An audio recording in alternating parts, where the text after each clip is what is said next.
So it's no cost to these processors, and especially the people who are just getting started. They're starting a new business. They're trying to expand from, maybe they had a local shop that was all custom, and now they want to get inspected and they want to grow their business. So they can tap into our membership's expertise at no cost to them.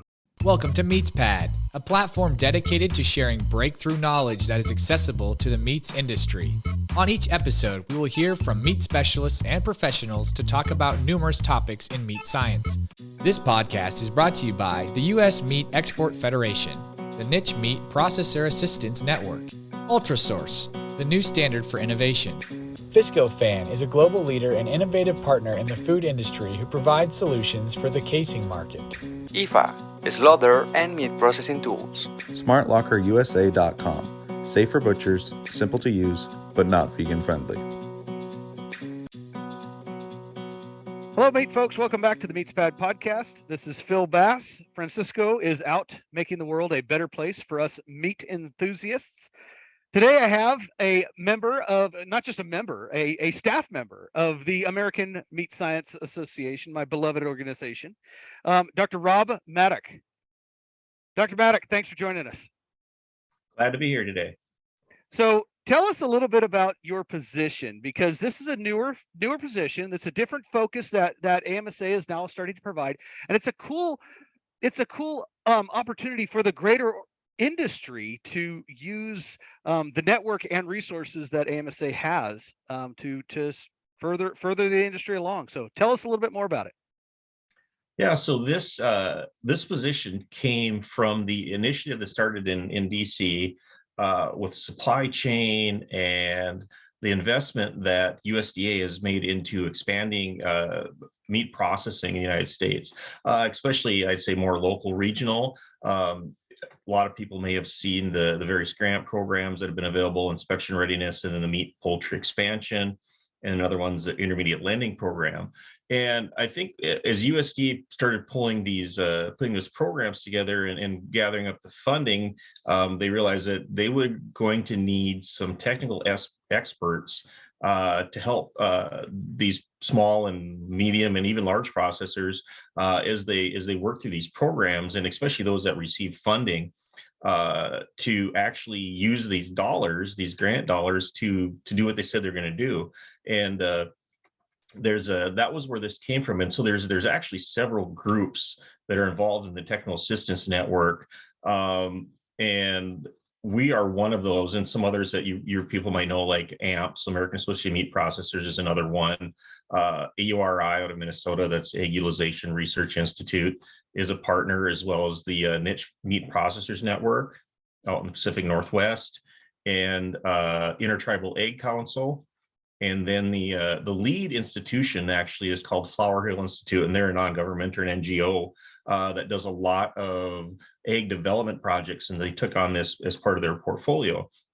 And so, basically USDA came to the various groups and asked if we'd be involved in providing this technical assistance, and that's where this position came from.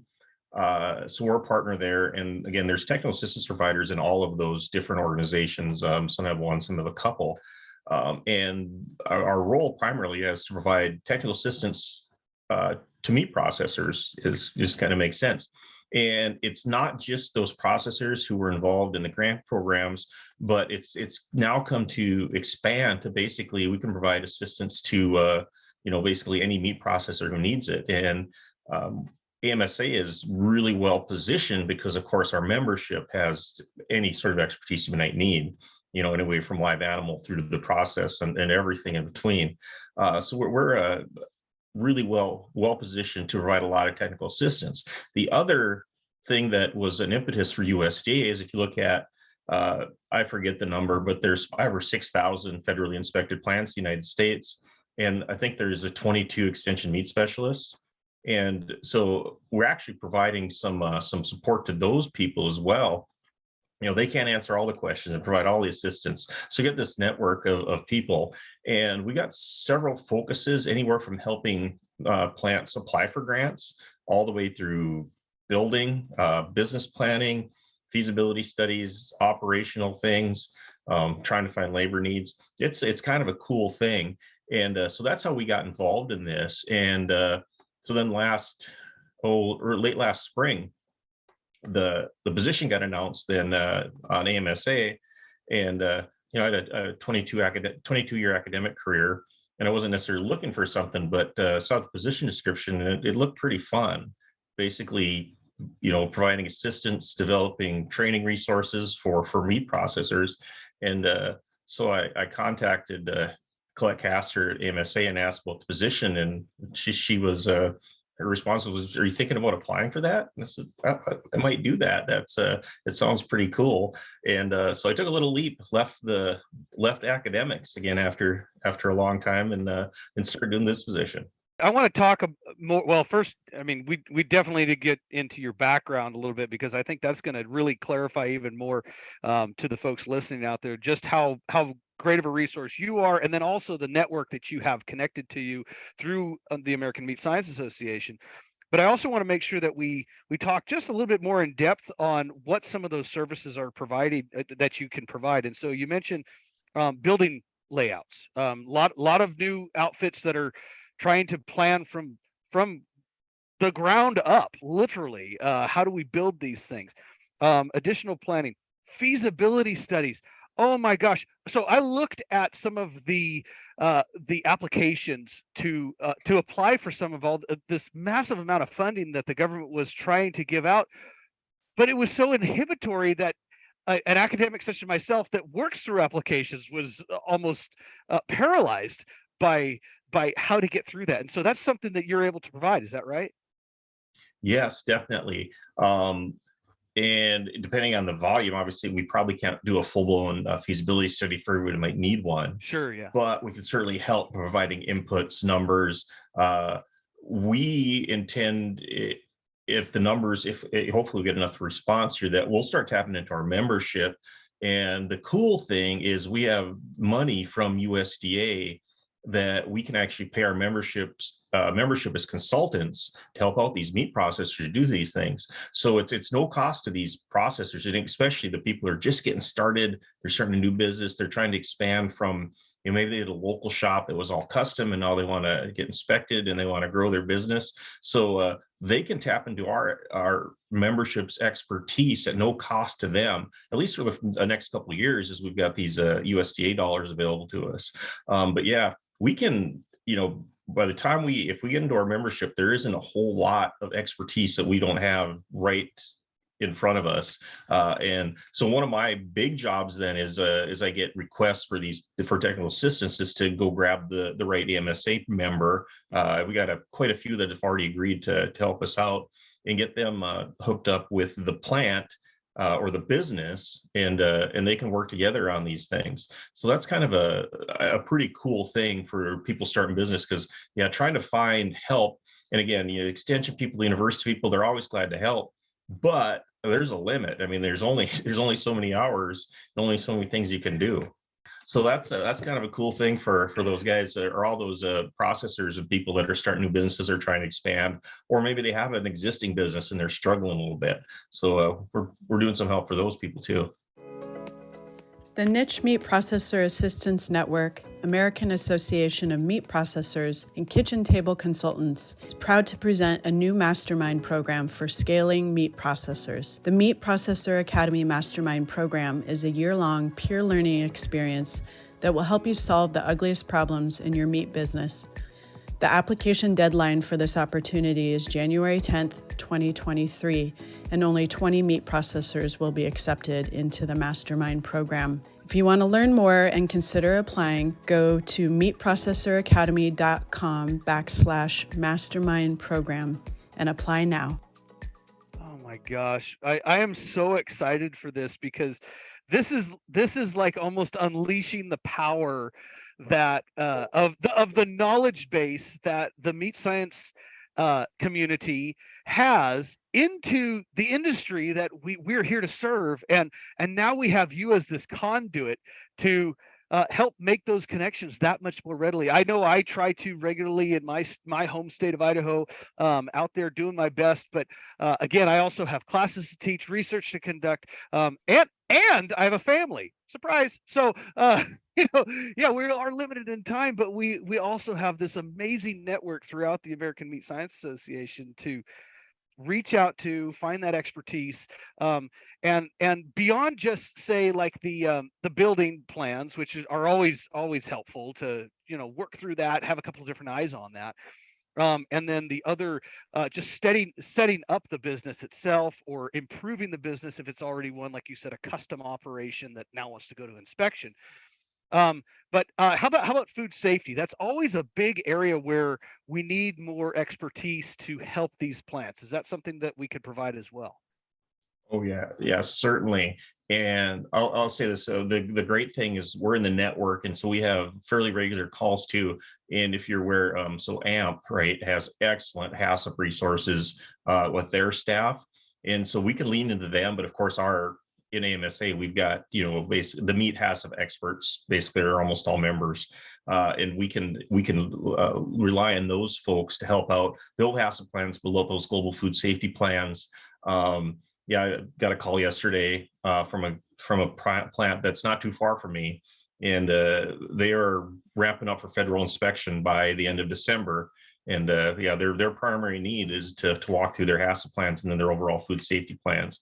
And so yeah, we got all that expertise to do that. And then I'll give you a little shout out to AMP to any of the processors or the businesses that got grants through the intermediate lending or the inspection readiness grant or the meat poultry expansion program, can get a free AMP membership and access to their HACCP resources. AMP resources typically only available to members, and membership in AMP isn't very expensive anyway. But they've opened that up to anybody who gets these grants. They'll give them a membership and access to their HACCP resources. So we got us, we got AMP, we got the other folks as well. So between all of us, yeah, certainly those food safety plans that have to come online to become inspected, whether it's state or federal, that's for a lot of plants, that's a daunting task. And I think the knowledge that they can just reach out to me or Chris over at AMP and say, hey, we need some help, and have some like bona fide experts, like the people who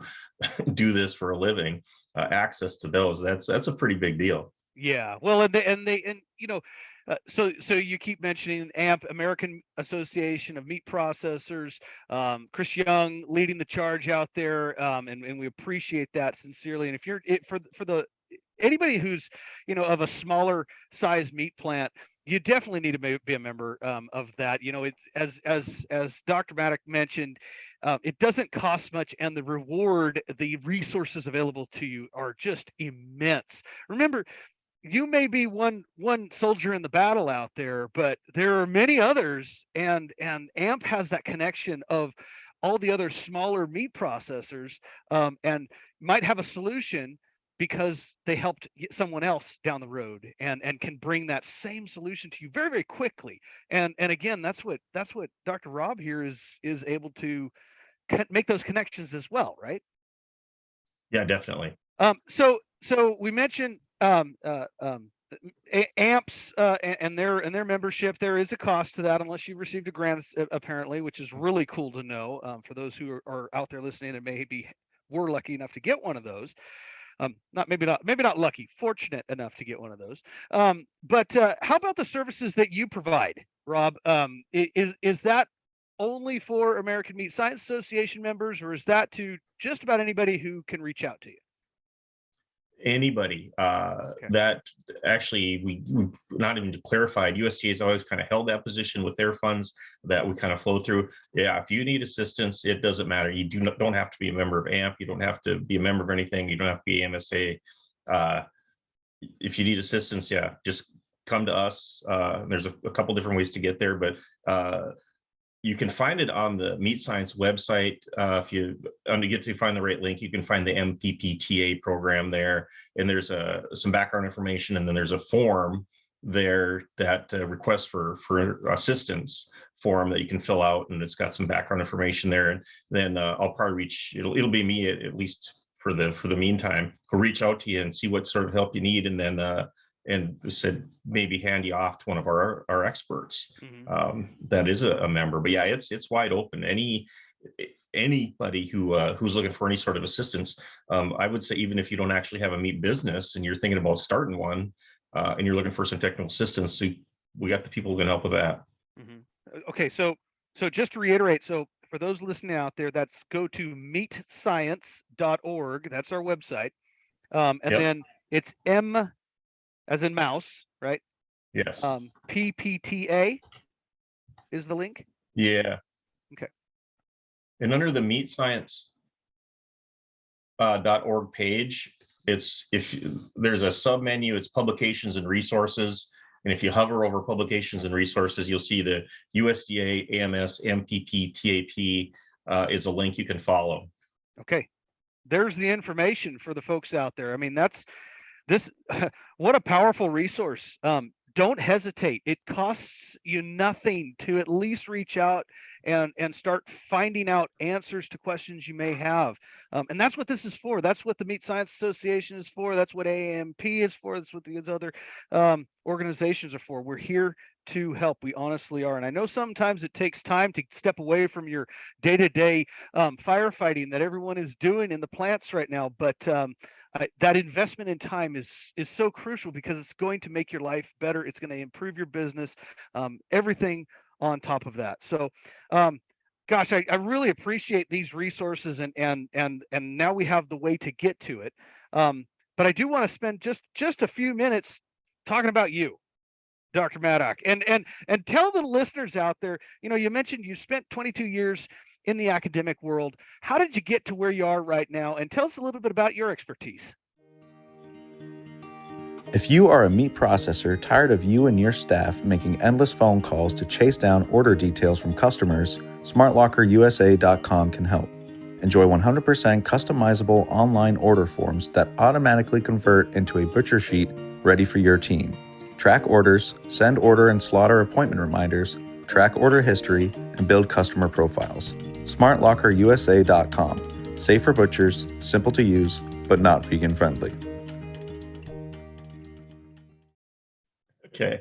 Well, I'm up here in North Dakota. I'm a native North Dakotan farm kid. Actually, just about the rest of my family, we're still ranching up in North Central North Dakota, raising cattle and sheep, cow-calf stockers, various different things we do with the sheep. We got some wool sheep and some meat sheep too. And so I'm an NDSU animal science grad. Just when you grow up on a farm, sometimes that's what you end up with. Got a master's degree in nutritional physiology at NDSU, and then I got my PhD at Texas A&M in kind of a straight up meat science program. That's a long time ago now. Spent 6 years at South Dakota State University as assistant associate professor. And my last year there is actually extension meat specialist at SDSU. And then I got the chance to move home with kind of an initiative they started in North Dakota. And so then I was at NDSU at North Dakota State University for 16 years. For several of those years, I was actually also the extension meat specialist at NDSU. And they took that position back and redirected some things. But while there, taught courses in meat processing, live and carcass valuation, marketing, did a lot of HACCP courses as well. So I teach HACCP courses, did a fair amount of research, mostly in meat quality, meat value, when I was there, and then quite a bit of outreach, give a lot of talks about a lot of things that have to do with value, quality, production processing systems. I had a lot of fun doing that. Got to travel the world a little bit. And like I said, after 22 years of that, and decided that it's kind of a cool thing to find a little something else to do. But it was a pretty good. I left on really good terms too. Still have an adjunct appointment there. In fact, I'm actually teaching some classes still this fall on the transition. But yeah, a lot of fun in academics. And I think we do a lot of good work, and there's a lot of good expertise in the academics. And I'll say that our meat scientists, they tend to be pretty good with helping people, whether it's processors or producers out in the world. So a lot of fun with that. But yeah, I've been again back, kind of moved back home to my roots, and still got some interest in the farm back home too. Yeah. Well, Dr. Maddock, you're being very humble. You have folks, listen, if you're listening right now, you have someone who's very well-rounded, very experienced in meat science, from everything from harvest all the way to further processing, as well as the food safety side. Very well connected. You've been a member with American Meat Science Association for a number of years, we'll call it 25, 26 years, I suppose. Yeah. So, I mean, what a great addition to the AMSA staff family, and what a great resource for the industry. I would say stand by, because I have a feeling you're about to get really busy, if you're not already. This is a position that's much needed. It's already calls are starting to build up, and I'm going to start leaning into our rest of our membership to provide some expertise. But yeah, I'm looking forward to it. That's fantastic. Yep. Yeah. Good. Well, I appreciate your time. I'll let you get back to it, because I'm sure the calls are rolling in right as we speak. And if hopefully we'll get a chance to talk a little bit more in the future. Of course, we'll meet up again at the next AMSA gathering, which is in St. Paul this year. St. Paul. Is that right? Yeah. Okay. Yep. Right. In June. Mark your calendars, everyone. Dr. Maddock, thank you so much for your time. Yes, thank you. Appreciate it.